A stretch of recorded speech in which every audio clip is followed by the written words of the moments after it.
하나님의 말씀을 받도록 하겠습니다. 하나님의 말씀은 사도행전 28장 23절부터 31절까지의 말씀입니다. 사도행전 28장 23절부터 31절까지입니다.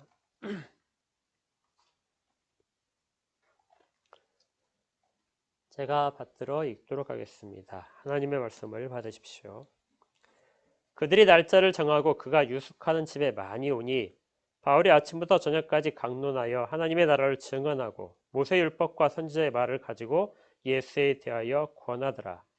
그 말을 믿는 사람도 있고 믿지 아니하는 사람도 있어 서로 맞지 아니하여 흩어질 때 바울이 한 말로 이르되 성령이 선지자 이사야를 통하여 너희 조상들에게 말씀하신 것이 옳도다.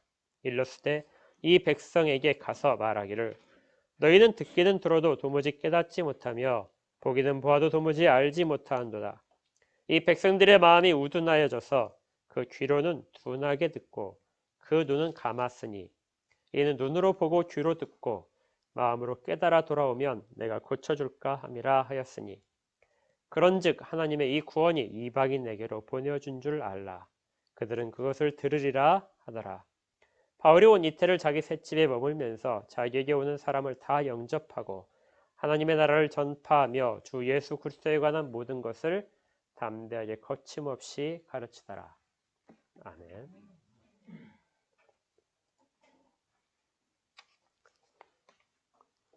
주일 예배에 함께 하신 여러분을 축복합니다.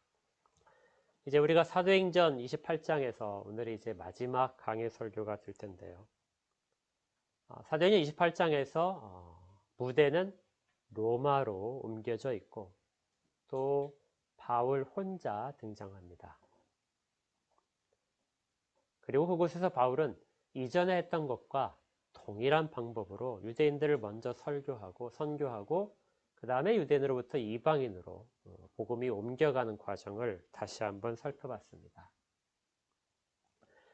이제 사도행전을 정리하는 입장에서 사도행전을 쭉 돌아보면 우리 기억 속에 아주 강렬하게 남아있는 사건들이 떠오르실 겁니다. 먼저 무엇보다도 오순절 성령 강림 사건, 그리고 사람들이 방언을 하던 일들이 있었죠. 그리고 성전 미문 앞에 앉아있던 안진뱅이를 일으킨 사건들, 그리고 감옥에 갇혔다가 풀려난 사건, 그리고 베드로의 설교를 듣고 3,000명이 하루에 회개한 사건들, 이러한 사건들이 또 앞부분에서 아주 강렬했었고요. 그 다음에 이제 스데반이 핍박을 받아서 순교하던 장면, 그리고 고넬료 가정에 복음이 전해지는 고넬료 가정, 이방인 가정에서 회심 사건이 일어난 것들, 그 다음에 바울이 회심한 사건, 그리고 시리아의 안디옥 교회에서 선교사로서 파송받은 사건, 그리고 이제 선교의 각 현장에서 나타났던 일들,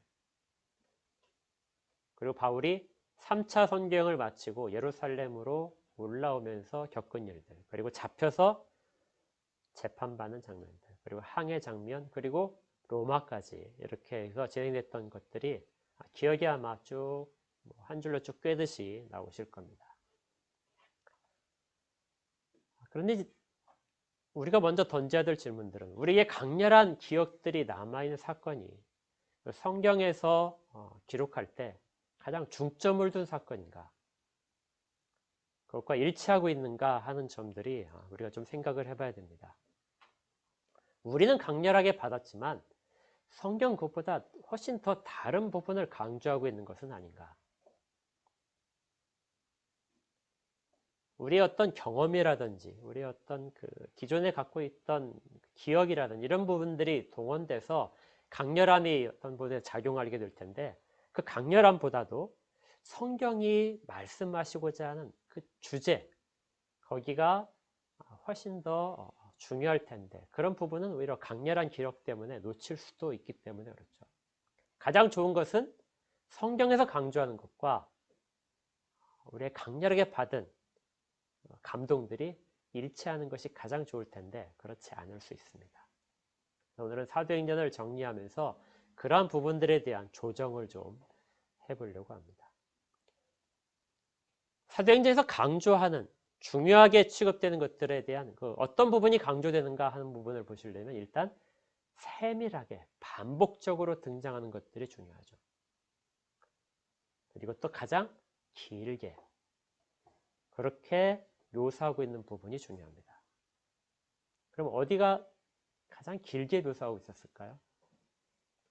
사도행전을 쭉 살펴보시면 가장 자세하게 이야기하고 있는 것은 설교들입니다. 다른 어떤 것보다도 설교가 짧은 시간에 이루어진 설교들을 사도행전에서 누가는 아주 길게 자세하게 기록을 하고 있습니다.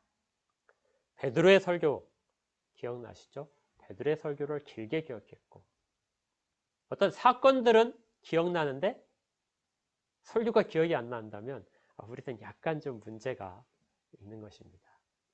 스테반의 설교도 있었죠. 또 바울의 설교도 있었습니다. 사도행전에서는 이 설교를 가장 중요하게 생각을 합니다. 그런데 우리는 이제 사건에 대해서 훨씬 더 강조점을 많이 두게 되죠. 자, 그러면 오늘은 이 사도행전에서 정말 세밀하게 취급되어 있는 이 설교들과 그리고 이 설교들을 쭉 연결시켰을 때 나타나는 사도행전에서 꼭 알아야 될 주제, 그 부분에 대해서 우리가 좀 차분하게 이야기할까 합니다. 사도행전이 시작할 때 아주 강렬하게 시작을 했어요. 그렇죠. 오순절 성령 강림 사건은 무엇보다도 더 충격적이고 감동적입니다. 강렬한 기억을 주는데 그런데 사도행전은 뒤로 가면서 마지막에 28장의 뒷부분은 아주 차분하게 진행되죠. 그 가운데는 어떤 기적적인 부분도 없고 항해가 끝난 다음에는 그냥 일상 평상으로 돌아간 그런 느낌입니다. 그래서 좀 차분하게 정리할 수 있게 만들어주는 그런 분위기적인 역할도 나타나게 됩니다. 전체적인 메시지를 쭉 그리고 사건들을 쭉 연결할 때 우리가 무엇보다도 발견할 수 있는 것은 사도행전의 장소가 예루살렘에서부터 로마로 옮겨갔다는 것입니다. 처음의 무대는 1장에서 무대는 예루살렘이었고요. 28장은 로마로 끝이 납니다. 이건 사도행전 처음부터 강조되어 있던 부분인데요. 사도행전에 우리가 대표적인 구절이다 하게 되면 사도행전 1장 8절을 들 겁니다. 여러분들이 좀 이따 찾으셔야 되기 때문에 미리 한번 찾겠습니다. 사도행전 1장 8절을 보시면 잘 아시는 구절이죠.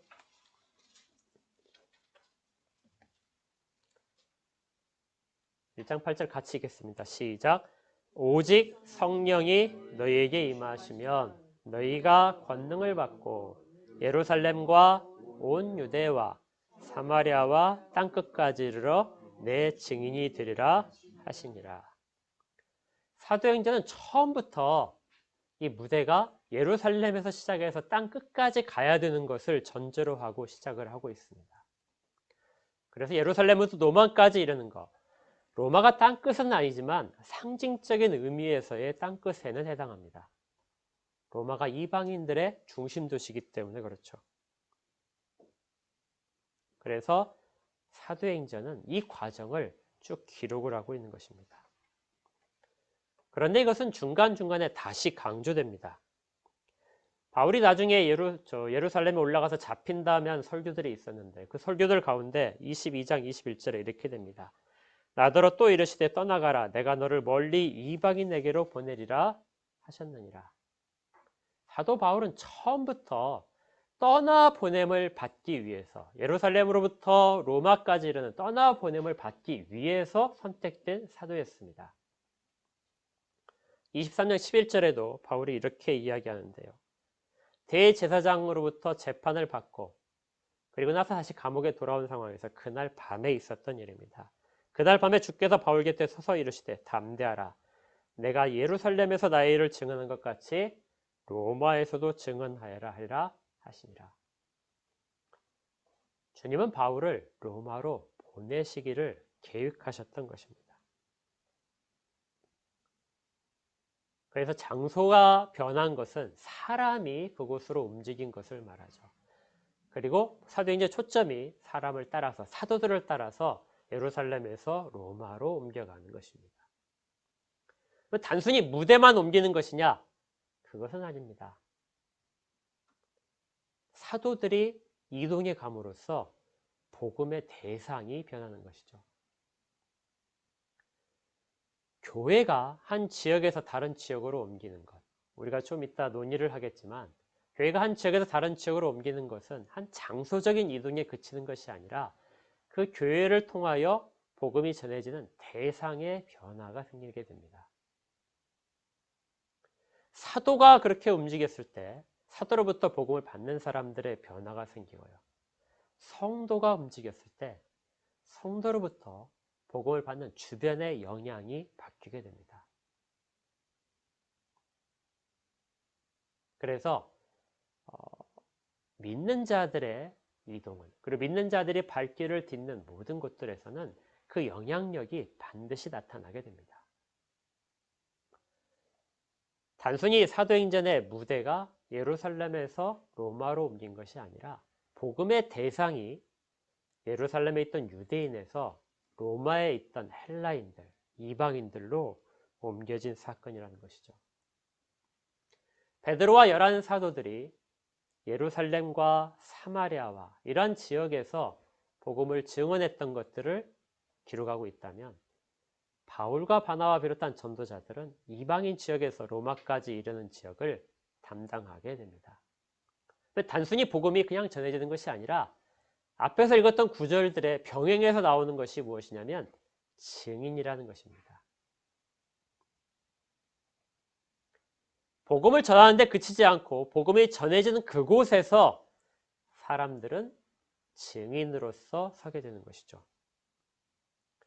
그래서 사도행전 1장 8절에서는 내 증인이 될 것이다. 23장 11절에서는 예루살렘에서 나의 일을 증언한 것처럼 로마에서도 증언할 것이다. 결국 모든 내용들은 그곳에 가서 예수를 증거하는 것입니다.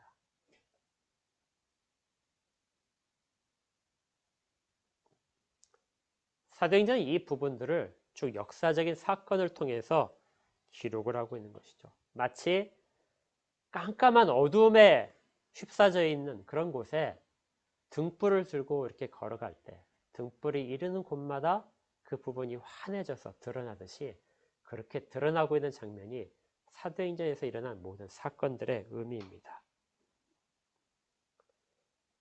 자, 이렇게 장소적인 이동과 복음에 전해진 대상의 변화, 그리고 그곳에서 예수가 증거되는 이러한 내용들을 쭉 연결할 때 우리는 사도행전에서 정말 밝히고 싶었던 그 배경을 이루는 질문 하나를 유추해 볼 수 있습니다. 아마 사도행전 전체 지금 우리가 살펴본 모든 부분들은 이 질문에 대해서 답을 하기 위한 그런 내용적인 설명이었다는 것이죠.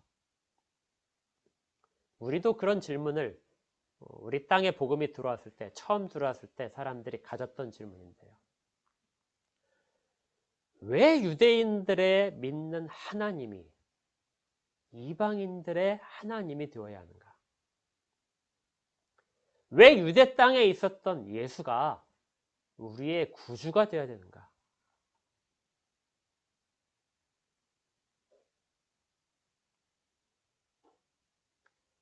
(1세기의) 상황은 이 질문이 아주 중요했던 상황입니다. 우리야 지금 복음을 전해 듣고 교회에 출석한 지가 그래도 상당히 되셨기 때문에 이러한 부분에 대해서 지금은 다 잊은 질문이지만 예수가 과연 나와 무슨 관계가 있는가? 2000년의 전에 이 땅에 있었던 예수가 지금 현재 나와 무슨 관계인가? 당시 로마인들은 조금 더 황당했을 수 있습니다. 변두리의 작은 곳, 정말 하찮은 곳에 있던 그곳의 사람들이 섬기던 신, 여호와가 어떻게 우리의 신이 되어야 되는가? 우리는 이미 훨씬 더 화려한 신들을 섬기고 있는데 유대 땅에서 비참하게 그들에 의해서 버림받은 예수를 어떻게 우리가, 지배자인 우리가 그 예수를, 죽였던 예수를 구주라고 고백할 수 있는가?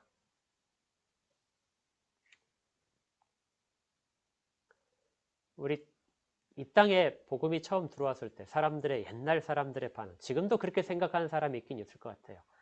서양 귀신과 우리가 무슨 관계가 있는가? 우리 조상신을 버리고 서양신을 섬긴다는 것이 가능한가? 사도행전은 사실은 이런 질문을 배경으로 다시 살펴봐야 됩니다. 단순히 복음이 전해진 사건이 문제가 아니라, 그리고 그곳에 사도들이 가서 선교를 한 것이 아니라 궁극적으로 일어났던 그런 질문에 대한 답변이 사도행전에 기록된 것이죠. 그래서 사도행전은 바로 이 질문에서 사실은 시작합니다. 어떤 식으로 질문을 꺼내고 있냐면요. 사도행전 1장 6절을 보십시오. 사도행전 1장 6절에 이렇게 되어 있습니다. 함께 읽을까요? 시작.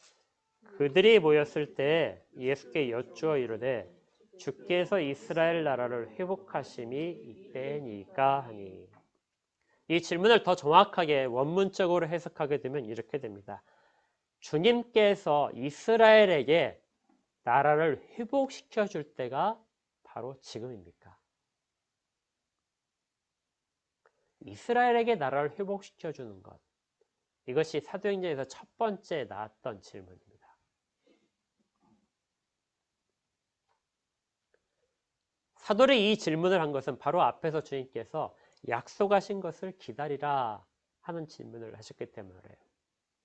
약속하신 것은 이스라엘의 회복일 겁니다.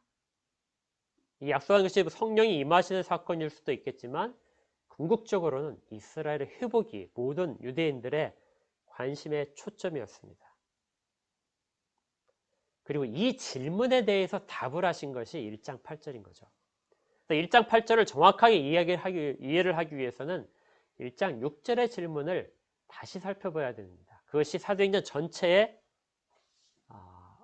아우르고 있는, 포함하고 있는 질문이기도 하기 때문에요. 1장 6절을 다시 잘 보시면 1장 6절은 적어도 세 가지의 예수 그리스도에 대한 지식을 담고 있습니다. 아주 명확하게 사도들이 이해를 잘한 부분이 세 가지가 있는데요.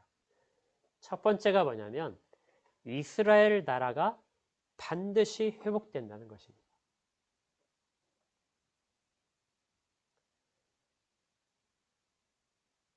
선지자들을 통하여 이스라엘 나라가 회복될 거라는 선포가 있었지만 시기가 한참이나 지나고 또 로마는 전혀 약해질 기미가 보이지 않고 또 지도자들은 모두 다 아주 그 정권과 권력에 취해서 타락할 대로 타락한 상황에서 과연 이스라엘이 회복할 수 있는가? 그런데 사도들은 지금 이 질문 속에 고백하기를 이스라엘 나라가 반드시 회복될 것이라는 고백을 하고 있는 것이죠. 이것은 사도 바울도 유대인들에게 설교를 할 때마다 강조했던 이스라엘의 소망에 대한 내용입니다. 나라가 회복될 것이다. 물론 예수 그리스도께서 십자가에 달려 죽으시자 이러한 기존에 갖고 있던 소망들은, 사도들이 갖고 있던 소망들은 모두 다 깨어졌습니다. 그런데 부활하시자 이러한 소망이 다시 생겼습니다.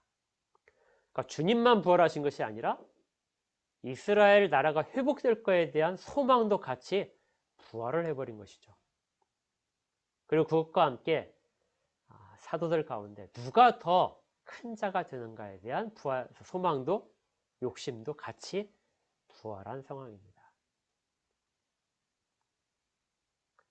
두 번째 이 질문 가운데 들어있는 것은요, 예수께서 그 회복될 나라의 왕이라는 것입니다. 회복될 나라가 있다면 왕이 있어야겠죠. 그 왕이 바로 예수 그리스도다. 이건 사도들이 복음을 전달 때 설교하는 모든 순간에서 항상 강조됐던 내용입니다. 예를 들어서 사도행전 2장 36절에 베드로의 설교 가운데 이런 구절이 나옵니다. 그런즉 이스라엘 온 집은 확실히 알지니 너희가 십자가에 못 박은 이 예수를 하나님이 주와 그리스도가 되게 하셨느니라. 그리스도가 바로 왕이죠. 그러니까 이 예수가 십자가에 달려 죽은 이 예수가 우리의 왕이다. 그리고 이미 왕이 되셨다 하는 이야기를 합니다. 또 5장에서도 설교가 다시 나오는데요. 5장 30절부터 이 얘기가 다시 기록됩니다. 5장 30절을 보실까요? 너희가 나무에 달아 죽인 예수를 우리 조상의 하나님이 살리시고 이스라엘에게 회개함과 죄사함을 주시려고 그를 오른손으로 높이사 임금과 구주로 삼으셨느니라.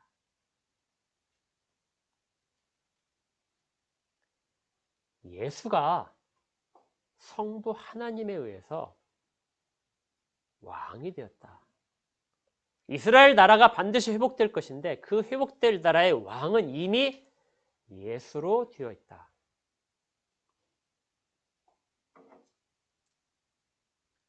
그리고 세 번째는 이 모든 일들을 예수께서 직접 하신다는 것입니다.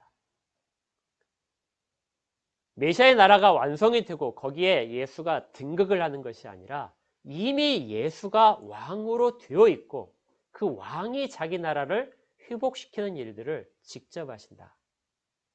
그래서 바로 예수가 하나님이라는 것을 간접적으로 담고 있습니다.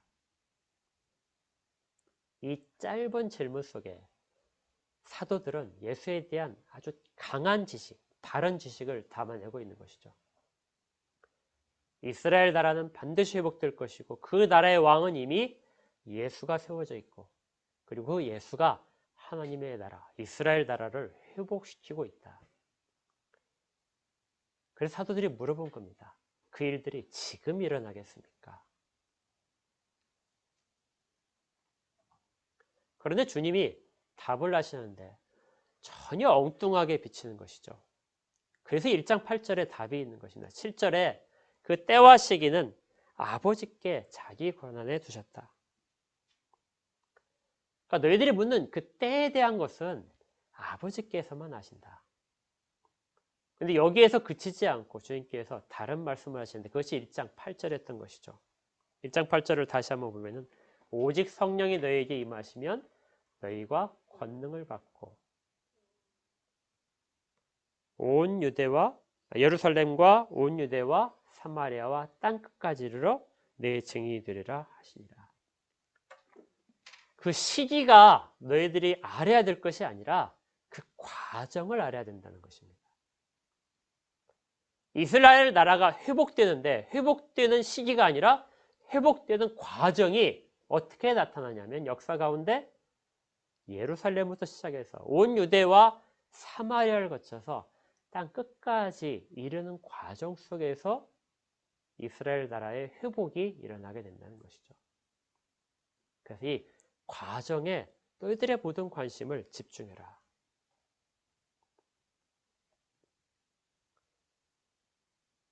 그리고 사도행전은 이제 일어나는 사건들을 통해서 이 과정을 다 이야기를 하는 것입니다.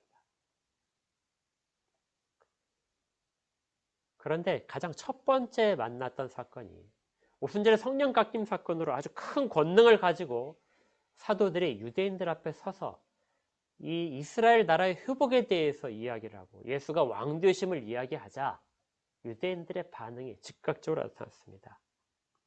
그들의 반응이 뭐였죠? 사도들을 죽이려고 한 것입니다.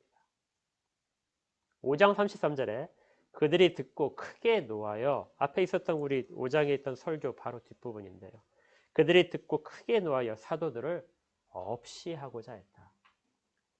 하나님이 예수를 살리시고 예수를 임금과 구주로 삼으셨다고 하니까 유대인들의 반응은 그 말을 하는 사도들을 죽이려고 했다는 것입니다.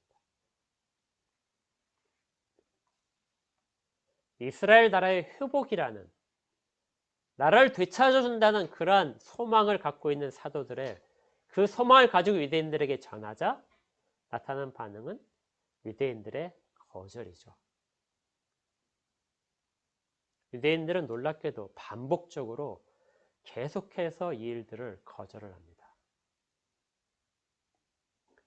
정말 집요할 정도로 또 사도들은 그 일에 대해서 더 반복적으로 유대인들에게 그 일들을 목숨을 걸고 증언을 계속해서 반복적으로 하죠. 그러다 고넬료 가정의 사건이 나타난 것입니다. 고넬료 가정에 있었던 사건은 고넬료 가정에 성령이 임하시고 그들 가운데 생명 얻는 일들이 나타나게 된 것입니다. 나중에 베드로가 고넬료 가정을 갔다가 온 다음에 예루살렘 교회에 이렇게 보고를 하게 되는데요. 고넬료 가정에서 베드로가 이런 말을 한 적이 있습니다. 10장에 보게 되면 10장 34절에 베드로가 입을 열어 말하되 내가 참으로 하나님은 사람의 외모를 보지 아니하시고 각 나라 중 하나님을 경외하며 의를 행하는 사람은 다 받으시는 줄 깨달았도다. 사도인 베드로가 지금까지 유대인들에게 그렇게 집착하듯이 복음을 증거했을 것은 유대인들의 구원 때문이었습니다. 이스라엘 나라를 회복하는 것은 예수를 왕으로 인정하고 그 앞에 돌아오게 되면 이스라엘 나라가 회복된다는 생각. 이것이 사도들이 가졌던 기본적인 관념이었습니다. 그런데 성령이 강하게 역사하셔서 베드로로 하여금 외모를 보지 아니하신다. 외모라는 얘기는 민족적인 특성인 것입니다. 유대인과 이방인을 구별하지 않으신다. 그래서 베드로가 나중에 예루살렘 교회에 돌아와서 그 일에 대해서 비난을 하는 지도자들에게 이렇게 마지막에 이야기합니다. 그래서 그들이 이제 이 베드로의 말을 듣고 이렇게 결론을 내리게 되죠. 11장 18절에 그들이 이 말을 듣고 잠잠하여서 하나님께 영광을 돌려 이르되 그러면 하나님께서 이방인들에게도 생명 얻는 회개를 주셨도다 하니라.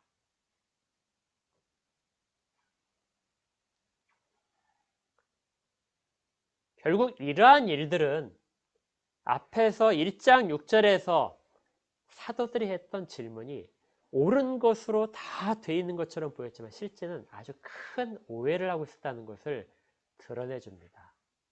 이스라엘 나라라는 것이 무엇인가? 유대인들의 나라가 아니라 메시아를 기다리는 자들의 나라가 아니라 하나님 앞에 돌아오는 자들. 그래서 중요한 것은 생명 얻는 회개를 하는 자들. 회복됨은 회개를 통하여 일어나는 것이죠. 그리고 이스라엘은 유대인들이 아니라 새로운 이스라엘, 예수 그리스도를 구주로 고백하는 자들을 그들이 새로운 이스라엘. 이 나라는 그렇게 회복되는 것입니다. 나라의 회복은 로마에 빼앗긴 나라의 회복이 아니라 사단에게 빼앗긴 모든 영혼들의 회복입니다.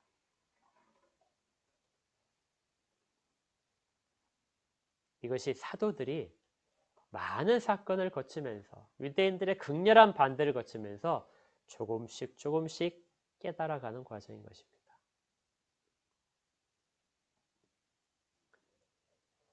당시에 사도들이 얼마나 그 유대인적인 사고에 매여 있는가는 우리가 사도 바울을 봐서도 알 수 있습니다. 사도 바울조차도 자기가 이방인을 위한 사도로서 선택을 받았지만 유대인들에 대한 것들을 계속해서 놓고 있지 못했습니다. 그래서 로마에 보낸 편지 로마서에서도 바울이 고린도에 있을 때 이 로마서를 썼는데요. 예루살렘에서 잡히기 전에 그때 훨씬 전에 썼죠. 근데 그곳에서 바울은 자기가 유대인에 대해서 이스라엘에 대해서 갖고 있는 생각을 이렇게 이야기를 했었습니다. 이것 같이 한번 찾아보실게요. 바로 뒤에 있으니까 로마서 10장을 보십시오. 9장부터 이스라엘에 대한 바울이 자기의 그 이야기들을 쭉 이야기하는데 로마서 10장 1절을 보시면 이렇게 기록되어 있습니다. 형제들아, 내 마음에 원하는 바와 하나님께 구하는 바는 이스라엘을 위함이니 곧 그들로 구원을 받게 함이라. 바울은 가는 곳마다 가장 먼저 어디를 갔냐면 유대인들을 만났습니다. 유대인 회당에서 복음에 대해서 모세율법과 선지자가 예언한 것들이 무엇을 말하는가, 그리고 왜 예수를 말해야만 되는가 하는 부분들을 유대인들에게 반복적으로 이야기했습니다. 그들이 거절을 하고 바울을 매를 치고 가두더라도 그 일들을 계속해서 했던 것이 바울의 사역이었죠. 바울이 지금 고린도에서도 로마에 편지를 보내면서 이스라엘에 대해서 구원을 받기 하기 위해서 내가 편지를 보낸다. 11장 1절을 보십시오. 그러므로 내가 말하노니 하나님이 자기 백성을 버리셨느냐? 그럴 수 없느니라. 나도 이스라엘인이요 아브라함의 씨에서 난 자여 베냐민 지파라. 바울이 유대인들의 구원에 대해서 얼마나 그가 깊이 관심을 가지고 기도가 있었는지를 보여줍니다. 그리고 11장 11절을 보면 그러므로 내가 말하노니 그들이 넘어지기까지 실족하였으나 그럴 수 없느니라. 그들이 넘어짐으로 구원이 이방인에게 이르러 이스라엘로 시기 나게 할 것이다. 이방인들이 복음을 자꾸 받아들이는 것은 실제적으로는 이스라엘의 시기심을 일으켜서 이스라엘이 그 복음을 받아들이도록 하려는 그러한 것이라는 걸 바울이 말하고 있는 것이죠. 그래서 바울조차도 이방인의 사도로서 보내심을 받고 세우심을 받고 보냄을 받았지만 그조차도 유대인들에 대한 그 복음, 유대인들의 구원, 이스라엘의 회복이라는 유대인들 중심으로 한 회복에 대해서 그도 끝까지 버리지 못하고 있던 것입니다. 그런데 사도행전 28장에 가서 바울이 마지막으로 이 모든 것들을 내려놓게 됩니다. 그것이 28장에 있는 이사야 6장에 있는 말씀을 인용하는 것이죠. 28장 24절에 이렇게 나와 있습니다. 23절 끝부분에 바울이 하나님의 나라를 증언하고 모세율법과 선지자의 말을 가지고 예수에 대하여 권하였다. 24절 그 말을 믿는 사람도 있고 믿지 아니하는 사람도 있더라. 서로 맞지 아니하여 흩어질 때 바울이 한 말로 이르되 성령이 선지자 이사야로 한 말을 그걸 통하여 너희 조상들에게 말씀하신 것이 옳도다.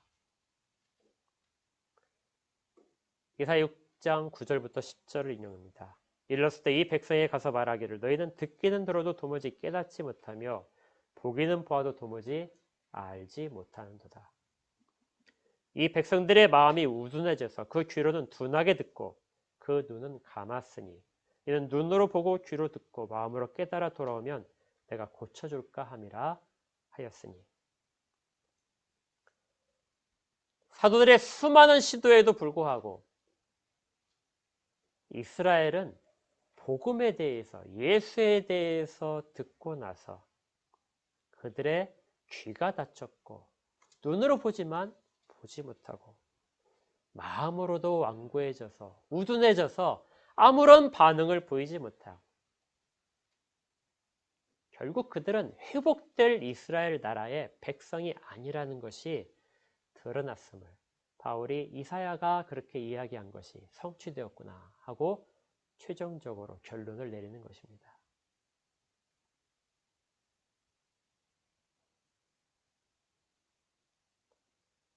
그렇게 끈질기게 유대인들에 대해서 사도들이 갖고 있던 질문, 이스라엘 나라의 회복이 결국 그 모든 예수에 대해서 바른 고백임에도 불구하고 이스라엘이라는 것에 대한 오해, 그것이 얼마나 컸던지, 그리고 그 일들을 통해서 주님께서는 반드시 복음이 이방인에게 건너가야 되는 그 일들을 이루어내고 계신 것이죠.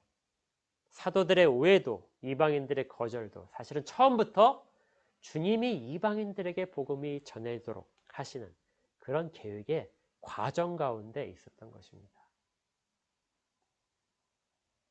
그래서 결국 마지막으로 바울이 모든 사도들을 대표해서 이렇게 선언을 하게 됩니다. 28절인데요. 그런즉 하나님의 이 구원이 이방인에게로 보내준 줄 알라. 그들은 그것을 들으리라.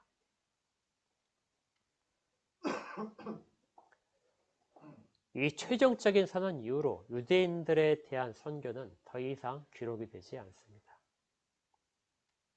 그리고 이제 이방인들을 대상으로 한 설교가 이제 기독교의 중심으로 자리 잡게 되는 것이죠. 그리고 중요한 마지막 결론적인 변화가 나타납니다. 그것이 뭐냐면 바울이 지금부터 이야기하는 것은 앞에서 사도들이 질문했던 이스라엘 나라가 아니라 하나님의 나라입니다. 지금까지는 이스라엘이라는 나라가, 이스라엘 사람들이 회복돼서 건설할 나라가 하나님 나라라는 생각을 모두 다 가지고 있던 상황인데, 그것이 이제 깨져서 이스라엘의 나라와 하나님의 나라가 같지 않은 것. 하나님의 나라는 이제 유대인의 세상이 아니라 이방인들을 중심으로 이루어질 것.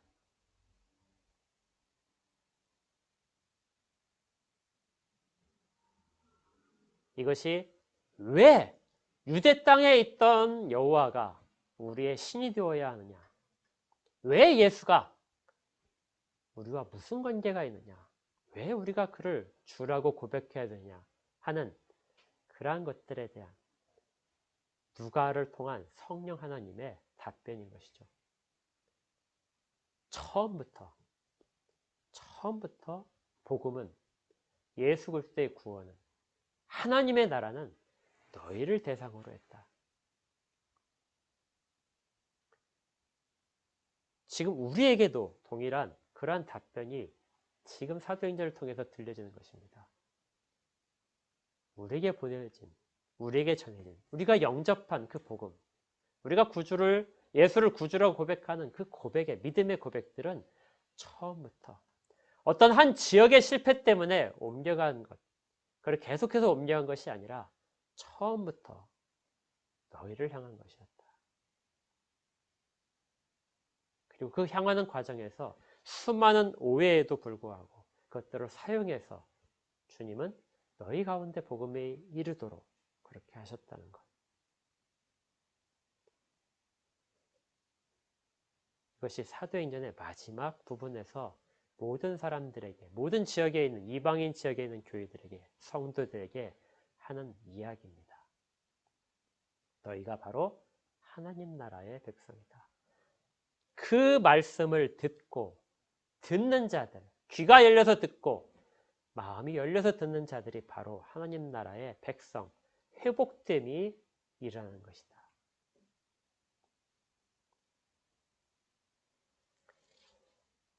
그리고 이제 사도행전의 마지막 구절에 이렇게 되어 있습니다. 31절에 하나님의 나라를 전파하며 주 예수 그리스도에 관한 모든 것을 담대하게 거침없이 가르치더라.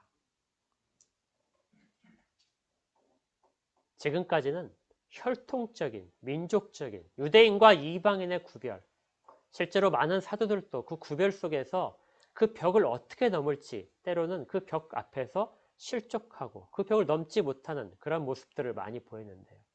바울도 기본적으로 그의 생각 속에서 유대인과 이방인을 구별하는 생각을 전혀 놓지 못하고 있었는데, 마지막에 가서 그 부분을 다 내려놓고 나자 그에게 뭐가 있어요?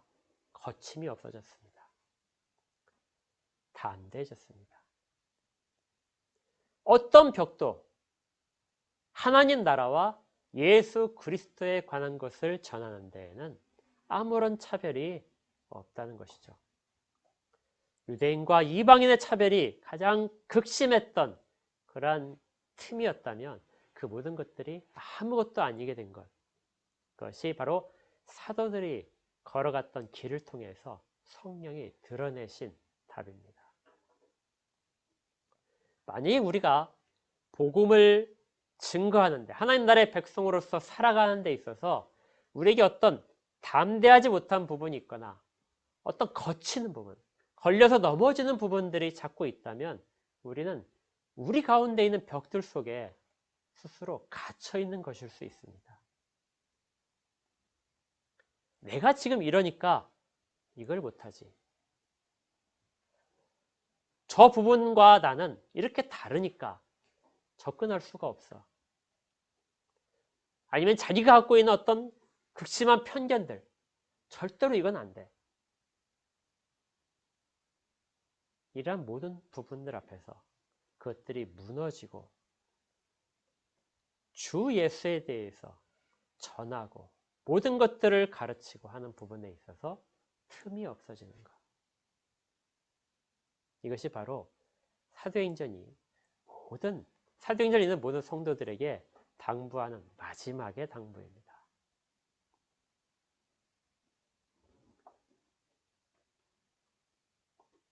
지금 이러한 질문들이, 이러한 내용들이 우리에게 어떤 피부적으로 그렇게 중요하게 다가오지 않을 수도 있습니다. 왜냐하면 우리는 이 단계를 다 건너뛰고 처음에 시작했던 그 예수 그리스도에 대한 증거로부터 우리가 어느 순간 갑자기 돌출되어 나온 것처럼 그렇게 복음을 받아들였기 때문에 그렇죠. 근데 우리에게 올 때까지 2000년의 시간 동안 이 모든 노력들이 있어 왔습니다.